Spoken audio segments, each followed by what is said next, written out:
Bienvenidos a este nuevo vídeo sobre nuevos datos que complementan las hipótesis de la astronomía sagrada y el patrón profético de la pasión. Este es el tercer vídeo de la serie de complementos que versará sobre el falso profeta y su momento histórico. En resumen, trataremos sobre analizar las características y hechos más notables, según la Sagrada Escritura, del falso profeta. Después haremos un análisis temporal, también según la Sagrada Escritura, del falso profeta. Después añadiremos elementos en ese análisis temporal de la astronomía sagrada, de los patrones proféticos y de profecías de santos y datos más recientes.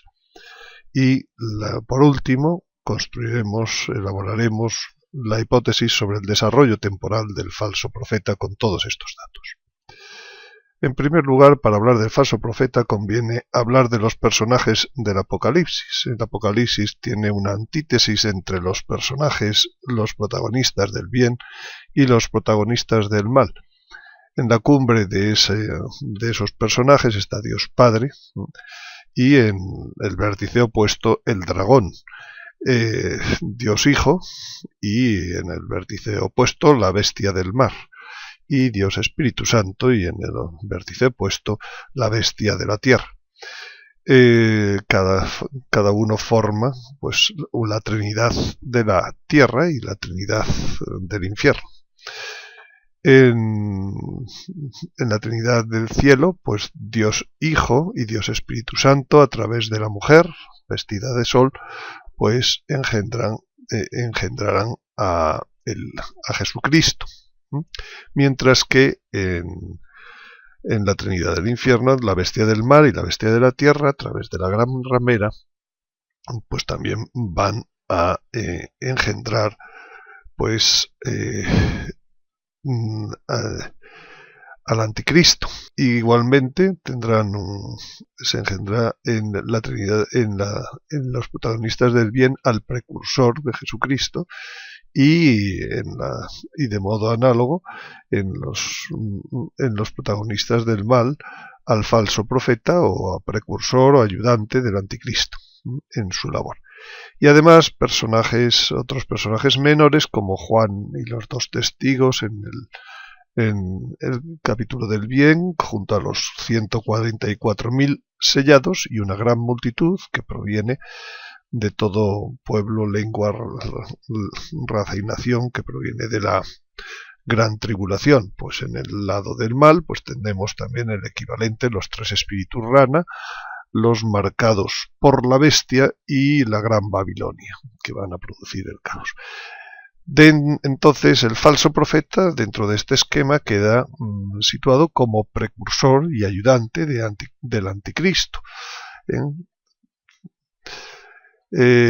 Por recordar simplemente, lo que era el anticristo procedía de la bestia del mar. La bestia del mar es un estilo de combatir a Dios por la fuerza, que aparece en la historia pues mediante una serie de gobiernos ateos, y su encarnación o líder principal de ese modo de combatir a Dios será el anticristo. Tratamos en el vídeo 7 de la astronomía sagrada de su tarea, de su función, de su modo de ser, y también allí se expusieron las etapas del desarrollo histórico, principalmente en los 7 últimos años, la última semana de Daniel, con una fase de ascenso, con una fase de afianzamiento y la eclosión probablemente en Jerusalén. En esa eclosión es cuando aparecerá el falso profeta, y que llevará a cabo lo que se denomina la abominación de la desolación, que es uno de los hechos principales de los últimos tiempos. Finalmente el anticristo caerá de modo rápido, cuando digan paz y seguridad y sin que mano alguna intervenga. Bien, pues de la otra bestia, de la bestia de la tierra, que es otro estilo de combatir a Dios, distinto, no por la fuerza, sino por la cómoda falsificación de la verdad, que es de donde va a surgir como líder el falso profeta. Este estilo de combatir de Dios aparece como gran fraternidad universal, global y sincretista, con una rama de apariencia sagrada en el mundo eclesial. Y esta hace que la tierra ayuda a la otra bestia, a la primera bestia, porque dice que la tierra y sus moradores, gracias a la ayuda de esta bestia, pues adorarán a la primera bestia, la bestia del mar. La encarnación o líder de este movimiento, ya hemos dicho, será el falso profeta, precursor del anticristo, de algún modo, ayudante también, al modo que Juan Bautista pues lo fue de nuestro Señor. En la Sagrada Escritura, el falso profeta queda definido con unas características personales que podrían decirse que es una persona con poder sagrado que parece cordero, pero que habla como serpiente. Y las características de su misión, que viene a ser la antítesis del Bautista, es que trabaja en estrecha unión con el anticristo y consigue que la tierra y sus moradores adoren al anticristo por medio de unas acciones principales. La primera, un decreto denominado la abominación de la desolación, del que ya hablaremos, y segundo, a través de grandes señales, principalmente dos, que ejecuta delante de la bestia. La primera es que hará bajar fuego del cielo a la tierra delante de los hombres, y la segunda, que dice a los moradores de la tierra que hagan una imagen en honor de la bestia, que había sido herida de una espada y ha revivido. Y esa imagen, el falso profeta le fue dado infundir espíritu en la imagen de la bestia para que hablase la imagen e hiciese morir a cuantos no se postrasen ante la imagen de la bestia. Estas dos señales se puede decir que son paralelas en el lado contrario, en el lado del mal, a lo que ocurrió en el bautismo del Jordán, cuando Dios Padre se manifiesta con su voz, pues aquí se manifestará, lo que sea, a través de bajar fuego del cielo. Y en la segunda, pues el hacer una imagen en honor de la bestia que tiene espíritu y que habla, pues es claramente una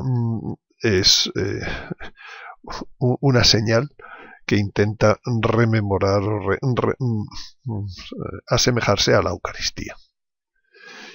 Bien, pues el decreto de abominación es lo que también en otras ocasiones se ha denominado como el catejón. Es el decreto ese de la abominación será el que la removerá. Dice San Pablo a los tesalonicenses: vosotros sabéis qué es lo que ahora le retiene para que se manifieste en su momento oportuno. Se está refiriendo al hombre impío, al hijo de la perdición, al adversario, al anticristo. Y dice, bueno, pues vosotros sabéis, pero no lo dice. En mi opinión, lo que le retiene es precisamente la Eucaristía, la celebración del sacrificio de la misa diariamente. Porque la Eucaristía es la que hace la Iglesia. Sin ella, la Iglesia se desharía. Y sin embargo, otros interpretan que el que lo retiene, el catejón, es el Papa. En mi opinión, no es tan constitutivo para la Iglesia el primado de Pedro como la Eucaristía. El Espíritu Santo ha gobernado la Iglesia a pesar de cismas, errores morales de los papas, y sin embargo, sin la Eucaristía no se podría mantener el sacerdocio ni la Iglesia. Por tanto, decretar la prohibición de celebrar la misa es remover lo que retiene la acción total del maligno encarnado en el anticristo. La abominación es destruir el templo. El templo es donde está la presencia de Dios entre los hombres, que inicialmente fue el templo mosaico de Jerusalén, primero en una tienda, después en aquel templo de Salomón, después en el templo. Pero cuando se pasó a la nueva alianza, pues el Señor dijo: destruid este santuario y en 3 días lo levantaré. Hablaba del santuario de su cuerpo. Efectivamente, la abominación de la desolación es retirar la Eucaristía, el santuario de su cuerpo. ¿Cómo? ¿Cómo será la abominación? Pues por un decreto válido, aunque ilícito, de suprimir la misa, la Eucaristía, el sacrificio perpetuo y la presencia real de Dios entre los hombres.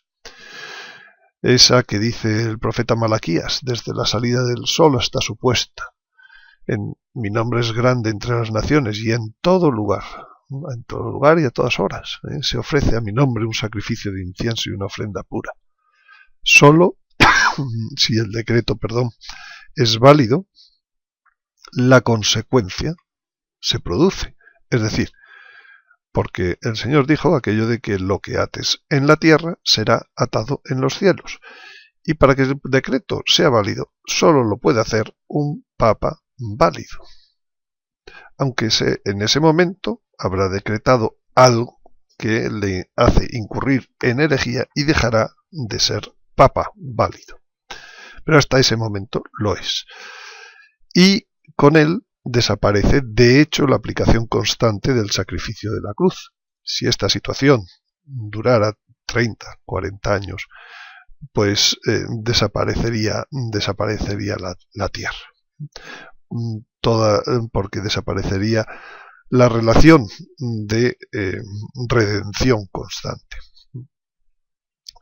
Por supuesto, conviene decir de pasada que hay un encaje nulo con aquellos que pretenden colocar la figura del falso profeta al Papa Francisco. Como puede verse, él tiene gran amor a la Eucaristía, celebra la misa a diario, propone adoraciones públicas en la plaza de San Pedro que ningún otro papa ha propuesto, predica sobre el amor a la Eucaristía con gran frecuencia, y tampoco el Papa Francisco se le ve que su predicación esté en relación a ningún otro líder político. Es más, su única encíclica es una crítica profunda al sistema económico global actual, sistema político económico. Y por otro lado, no se ve que el Papa Francisco haga señales milagrosas como bajar fuego del cielo, ni que lo pretenda, ni que se le ocurra.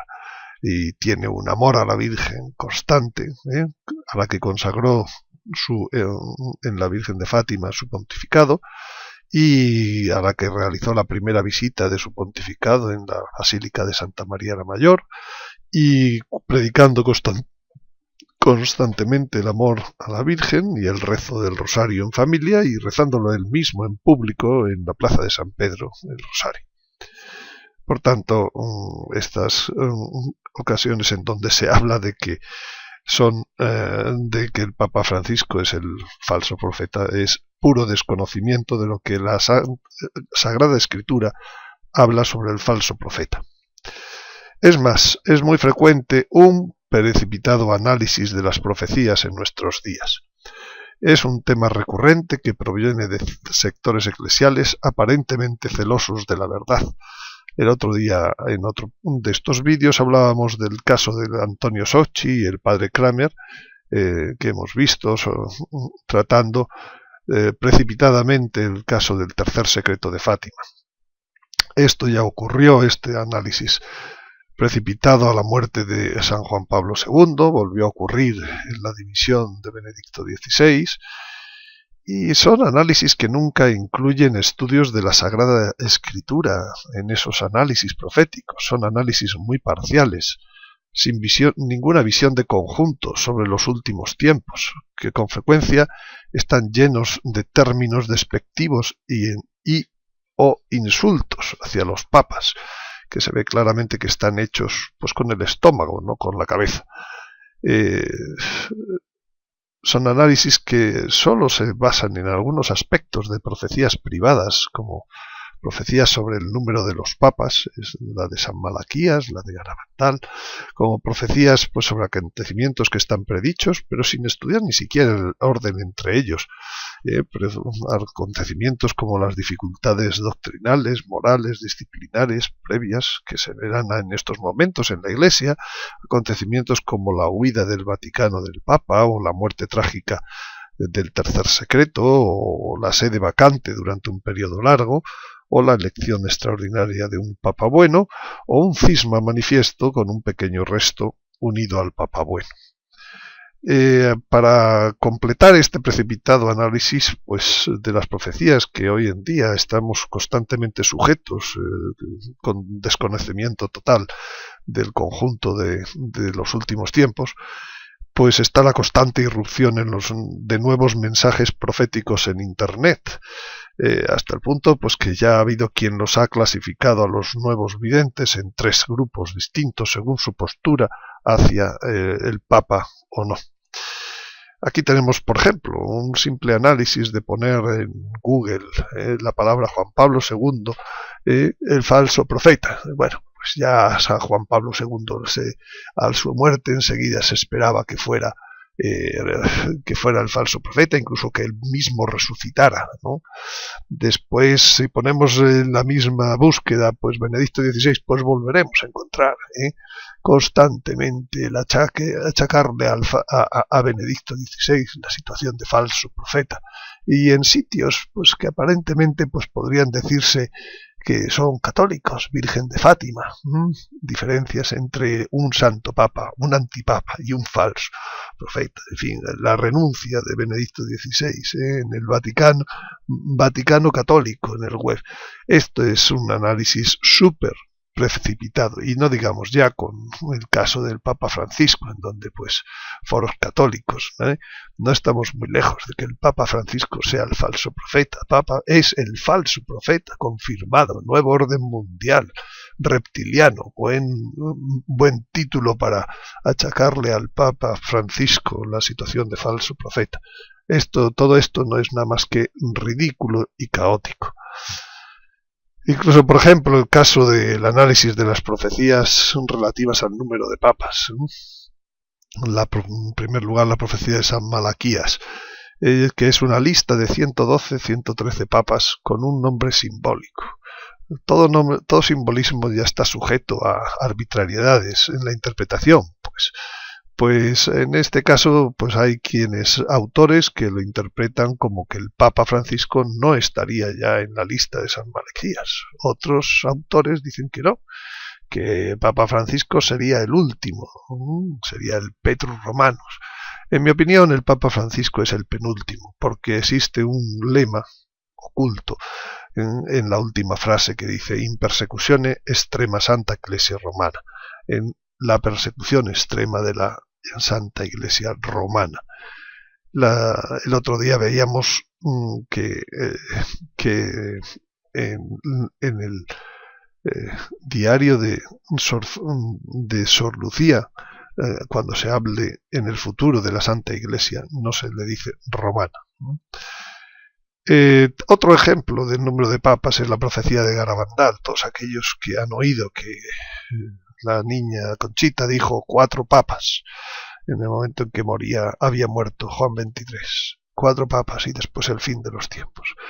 Pues hay quienes inmediatamente dicen, pues claro, si ya estamos en el 5, el Papa Francisco muestra la falsedad de la profecía y en consecuencia de las apariciones de Garabandal, cuando en realidad la Virgen lo que dijo es y después el fin de los tiempos, o sea, no dijo y después no habrá papas. El Papa Francisco es el primer papa de los últimos tiempos y habrá más papas en los últimos tiempos, como luego veremos.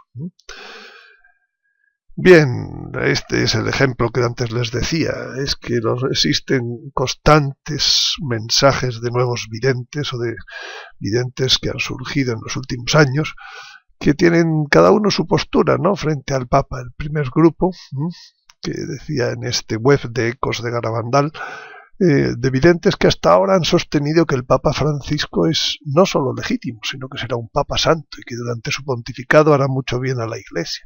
Pero luego hay otro segundo grupo que es al revés, son videntes y dicen que hasta ahora pues Benedicto XVI sigue siendo el Papa auténtico, que su renuncia fue forzada y que su sucesor será un Papa que no traerá nada bueno a la Iglesia. Aquí por la vía de decir que viene del cielo sus visiones. Y por supuesto hay un tercer grupo de videntes que aún no se han definido, Y entonces pues tenemos el llamado, en mi opinión, caos de los videntes, que ninguno de ellos se apoya en el primer lugar de la revelación. La revelación primera es la pública, después vendrán las revelaciones privadas.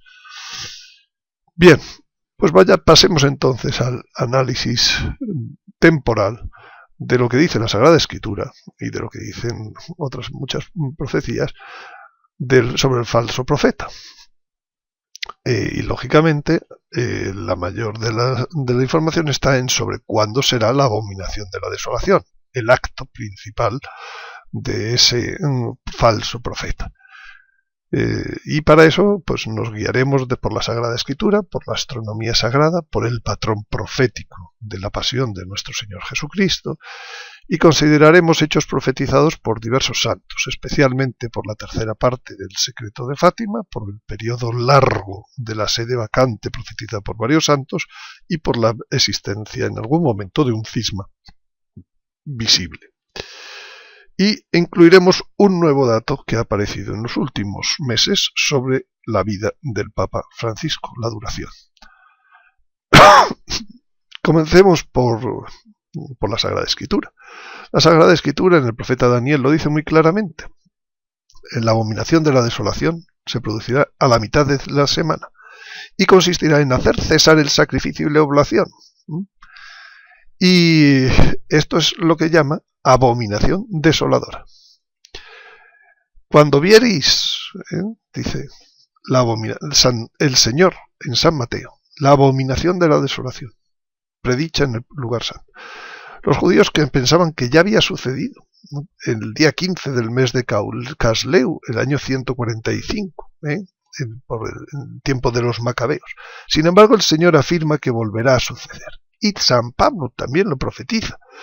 Dice que vendrá el hombre de pecado, que el hijo de la perdición que se opone tal, y lo que hará será sentarse en el templo de Dios y proclamarse Dios a sí mismo. Bien, pues entonces, según la Sagrada Escritura, tenemos que en la última de las 70 semanas de años de la profecía de Daniel, dice, concertará el anticristo con muchos una firme alianza una semana, y en media semana, en la mitad de la semana, ocurrirá esto de la abominación de la desolación. En la astronomía sagrada ya vimos que esta fecha también quedaba marcada por la repetición del patrón del 9 del mes Ab en la destrucción del templo de Jerusalén, que ocurrió 2 veces en la historia en el mismo momento, y por una situación astronómica que reproduce la profecía del protoevangelio del Génesis.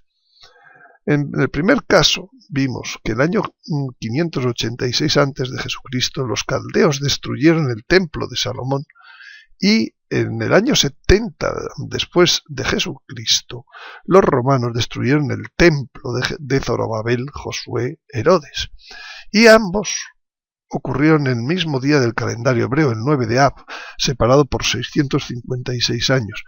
La importancia de esto no es que cogiera en verano y cogiera en algún... No, porque el calendario hebreo es lunisolar, es como decir que cayó 2 veces en la Pascua, porque la Pascua no cae nunca en el mismo día del año, entre 2 años sucesivos. Por tanto, esto fue realmente pues una coincidencia significativa que da un significado a ese día, que hoy en día es un día importante del calendario de los judíos. Y el 9 de Ab del año 5777 próximamente es el 31 de julio del 2017. Astronómicamente, ese día, la situación celeste se puede interpretar exactamente como la situación de la profecía del protoevangelio, en donde Saturno representa a Satanás, muerde el talón de Ofiocu. Ofiocu, ese día además es la mitad de la última semana de la profecía de Daniel, como vimos en el vídeo 4. Ese día tenemos esta representación celeste, en donde Saturno aparece justo en el talón de Ofiocu. Ofiuco es el serpentario, el que mantiene una lucha contra la serpiente y pisa con uno de sus pies el talón, pisa la cabeza del escorpión. El escorpión se dobla e intenta morder el otro pie, el talón, el calcañar del serpentario, del que mantiene la lucha con. Esto lo vimos en el primer vídeo de la serie de Astronomía Sagrada.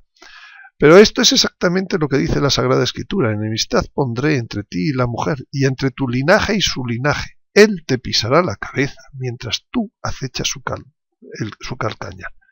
Y curiosamente, ese día, Saturno, representante de Satán, está en el cielo, en la astronomía sagrada, está tocando el talón de Ofiuco, del linaje de la mujer que le pisa la cabeza, mientras es acechado su calcañar. Por tanto, en la astronomía, la abominación se cumple en este día con una figura que muestra el protoevangelio. En el calendario judío el 9 de Av, en el calendario nuestro gregoriano el 31 de julio del 2017. Y esto ya vimos que era exactamente, en su momento vimos que era el tiempo que en el Apocalipsis se habla de que durará la abominación de la desolación, porque vimos que la distancia en días entre el 31 de julio del 2017 y el 21 de diciembre del 2020, día en el que encontramos que acababa el periodo de la tribulación de los últimos tiempos, la distancia por la conjunción entre Saturno y Júpiter, este periodo es exactamente 1239 días, que es exactamente 3 años y medio lunares, un tiempo, 2 tiempos, medio tiempo. Por tanto, se cumple que en este día se produce la media semana de años. Perdón. Por último, también aquí vamos a ver el encaje del día de la fecha 31 de julio de 2017 en la hipótesis de los patrones proféticos. Saben ustedes que el patrón cronológico de la Semana Santa se puede enunciar diciendo que 24 horas de la pasión de nuestro Señor es equivalente a un año lunar, un tiempo de la pasión de la Iglesia, porque la Iglesia sigue los pasos, como esposa sigue los pasos del esposo. Y de acuerdo con esto habíamos hablado de un calendario, según el cual, pues el jueves es aproximadamente en la Iglesia el año 2016, el jueves que vivió nuestro Señor, es año 16 aproximadamente, todo esto tiene sus puntos exactos, como los hemos mostrado en los vídeos de los patrones proféticos. El viernes es el año 2017. Y entonces, según aquel calendario que ya establecimos en su momento, recientemente tenemos un nuevo dato que ha proporcionado el propio Papa Francisco en el vuelo de Seúl-Roma. Allí concedió una entrevista a los periodistas durante más de una hora, y en concreto el representante de Radio France, Anaïs Feuga, le preguntó: en Río, cuando el gentío gritaba Francesco, Francesco, usted respondía Cristo, Cristo. Hoy, ¿cómo gestiona su inmensa popularidad? ¿Cómo la vive? Y la contestación del Papa Francisco fue: no sé, la vivo agradeciendo al Señor que su pueblo sea feliz, deseando al pueblo de Dios lo mejor.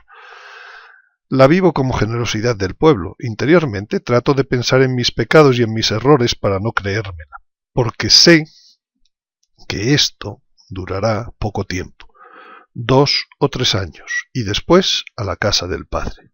Y rió. Él sabe, dijo categóricamente, que su vida durará, estábamos hablando el 18 de agosto del 2014, 2 o 3 años, y después a la casa del Padre. pueden verlo en el web que está ahí en el anuncio. Esto coincide exactamente con lo que dijimos, que el momento de su elección era equivalente en el patrón profético al lunes santo, porque era 4 días antes de la Pascua. Y ahí se cumplía lo que pide el Señor en el Éxodo a Moisés. Es el día 10 del mes, tome cada cual un cordero por cada familia y por cada casa. El cordero ha de ser sin defecto, macho, etc.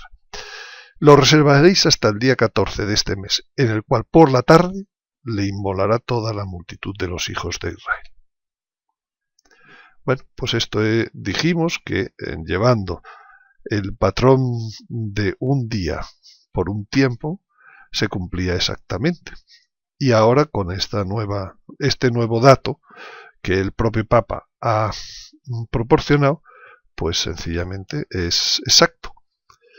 Y dijimos que en el año 2017 se podrían dar los siguientes hechos: el milagro en la señal de la mujer, el centenario de Fátima el día 13 de mayo, equivalente al momento donde ya está el Señor crucificado, y se podría dar el quinto dogma en Pentecostés, y hablábamos de la posible muerte del Papa Francisco coincidiendo pues con el final de la crucifixión de nuestro Señor.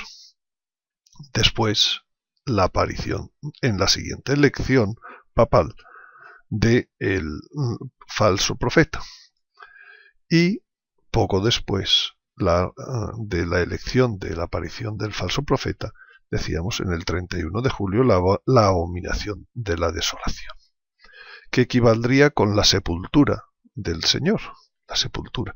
Igual que el Señor estuvo en el sepulcro un tiempo, la Iglesia en ese momento queda con el decreto de desaparición de la Eucaristía como llevada a la sepultura. Y curiosamente, ahí también tenemos el centenario, el momento del centenario de las apariciones de Fátima, que como decíamos en el vídeo de Sor Lucía recientemente, la misión que encarga a la Virgen al Papa en Fátima no es comunicar el secreto, sino consagrar Rusia al Inmaculado Corazón de María. Y para ello le dijo que se acuerde del rey de Francia. De algún modo la Virgen también estaba haciendo el paralelismo de 100 años entre el encargo que recibió el rey Luis XIV de consagrar Francia al corazón de Jesús y su posterior destronamiento por la Revolución Francesa, con el tiempo de vida o el tiempo que se le da a la Iglesia para ejecutar esa consagración de Rusia. Y por tanto, probablemente también en el centenario en que le fue pedido de la aparición de Fátima, pues ahora pueda llegar el momento de el destronamiento como Papa. Y esto es exactamente lo que habla el tercer secreto.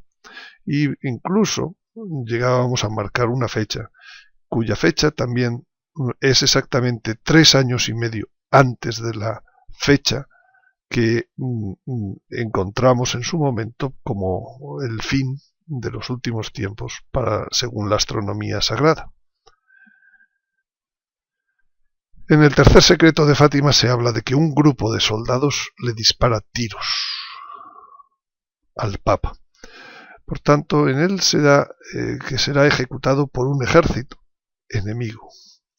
Por supuesto, capturado después de su huida de Roma.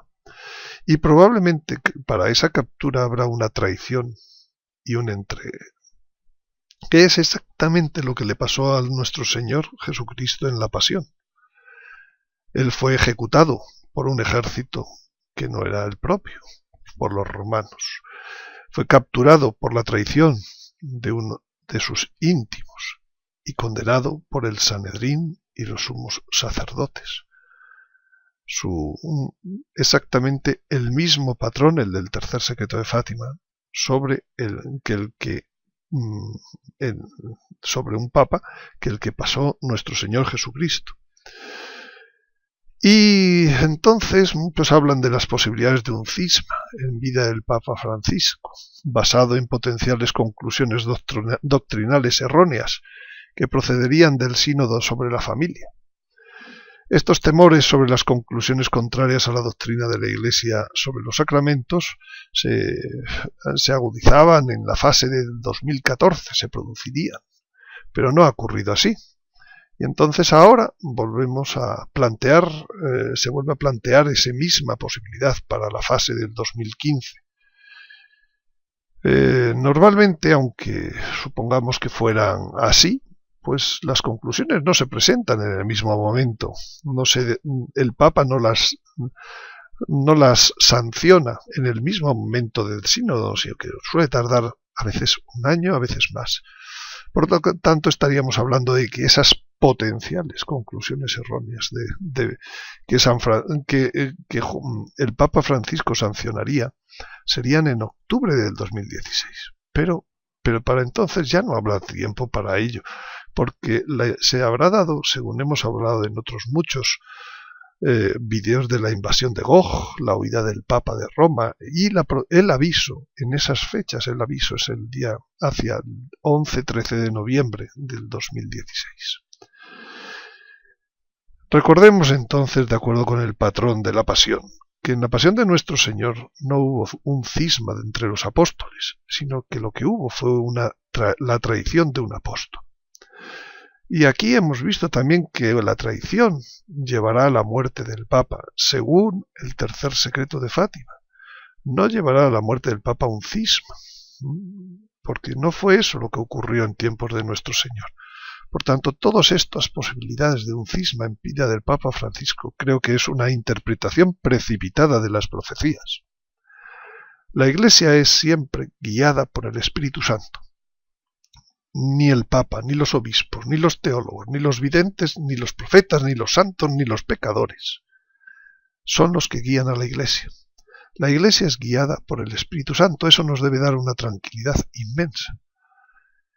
Y no esa frecuencia de análisis pesimistas que se inician siempre con una interpretación anticipada de las profecías sobre el falso profeta, que acusan al Papa pues de elección inválida, que acusan de facilitar al Papa la entrada de posturas heréticas en el sínodo, de tener falta de calidad teológica en sus encíclicas y en sus homilías, de facilitar decisiones, de provocar decisiones disciplinares inadecuadas, de romper con costumbres papales anteriores, de realizar declaraciones poco acertadas. Todo ese análisis no tiene nada que ver con cómo el Espíritu Santo guía a la Iglesia. Nada que ver tampoco con el esquema de la Sagrada Escritura sobre el falso profeta. El falso profeta no va a hacer nada de estas cosas. Hará señales milagrosas y una unión con el poder político. Y nada de esto tiene que ver con lo que se nos quiere mostrar acerca el Papa Francisco como hereje. Es más, pienso que el propiciar estas ideas es un posible pecado contra el Espíritu Santo, puesto que es contra quien guía la Iglesia, y quien guía la Iglesia es el Espíritu Santo. Y el pecado contra el Espíritu Santo es el pecado del que Jesucristo dice que no se perdona ni en este mundo ni en el otro. Lean San Mateo 12:32. Por tanto, si en mi opinión no hay que ligar las posibilidades de un cisma profetizado a el momento actual del Papa Francisco, será que hay que ligarlo a lo mejor a un momento posterior. Hemos dicho que después de la muerte del Papa Francisco es muy probable que haya una elección de otro Papa, lógicamente, pero una elección que será válida pero ilícita y probablemente fuera de Roma, puesto que Roma quedará inundada por los vaivenes del mar en el aviso. Y efectivamente San Francisco de Asís profetiza algo parecido. Dice: en el momento de esta tribulación, un hombre elegido no canónicamente se elevará al pontificado y con su astucia se esforzará por llevar a muchos al error y a la muerte. en el momento de esta tribulación. Una elección no canónica, lo que yo digo, válida, pero ilícita. Y a continuación, poco después de su elección, vendrá el decreto que él mismo hará, con el cual, ese decreto de la abominación de la desolación, con el cual perderá la validez y con el cual se convertirá visiblemente en el falso profeta. De acuerdo con lo que dice la Escritura, no de acuerdo con pequeñas profecías. Y por eso este papa no entra en la lista de las profecías de papas de la profecía de San Malaquías. Y por eso, en ese momento, la sede está vacante.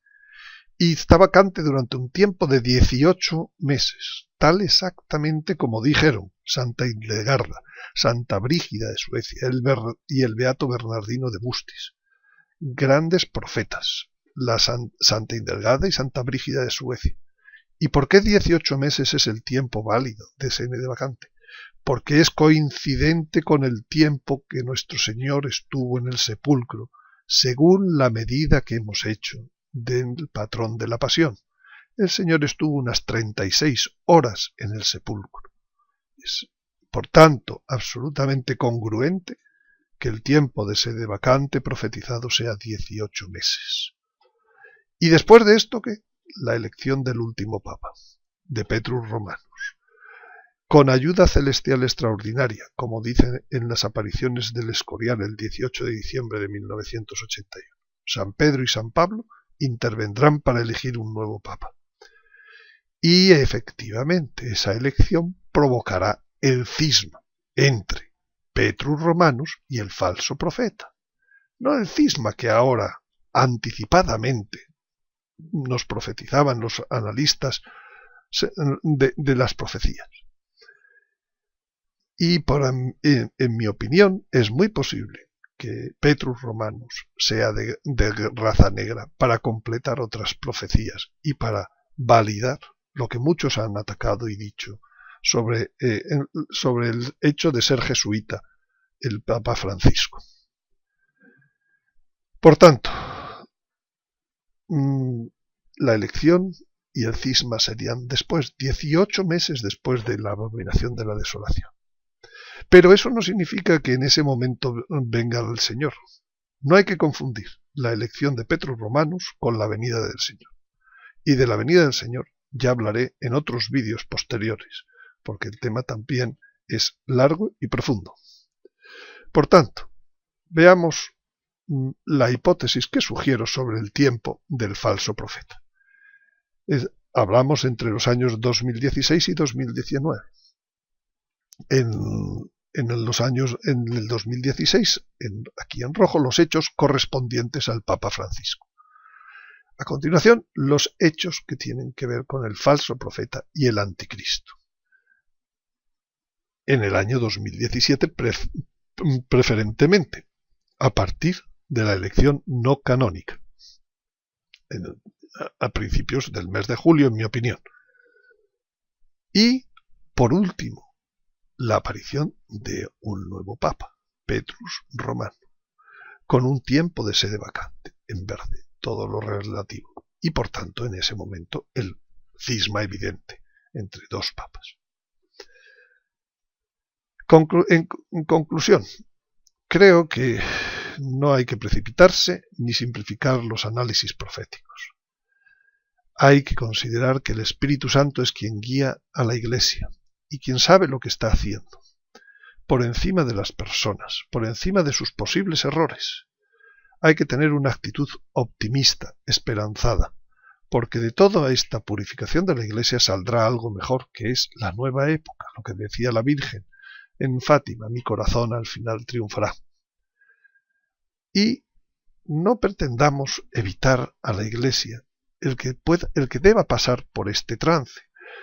No podemos actuar como Pedro, que cuando oyó en la boca de nuestro Señor que debía morir y resucitar al tercer día y ser condenado por los sumos sacerdotes, trató de evitar aquel plan divino, porque el Señor le dijo: apártate de mí, Satanás. La purificación de la Iglesia es necesaria, como la cruz fue necesaria para el plan de redención.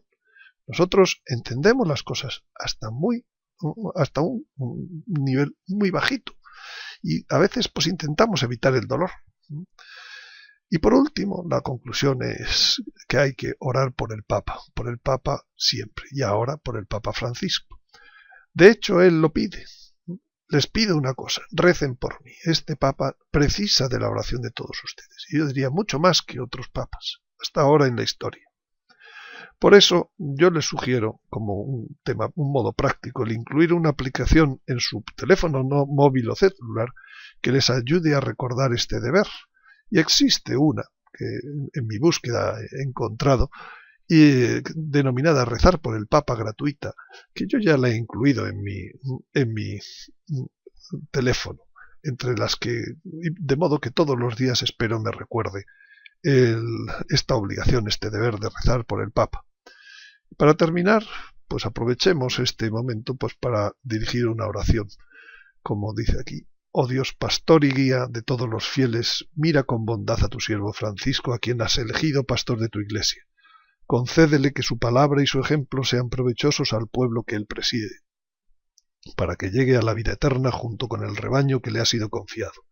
Por Jesucristo nuestro Señor. Amén.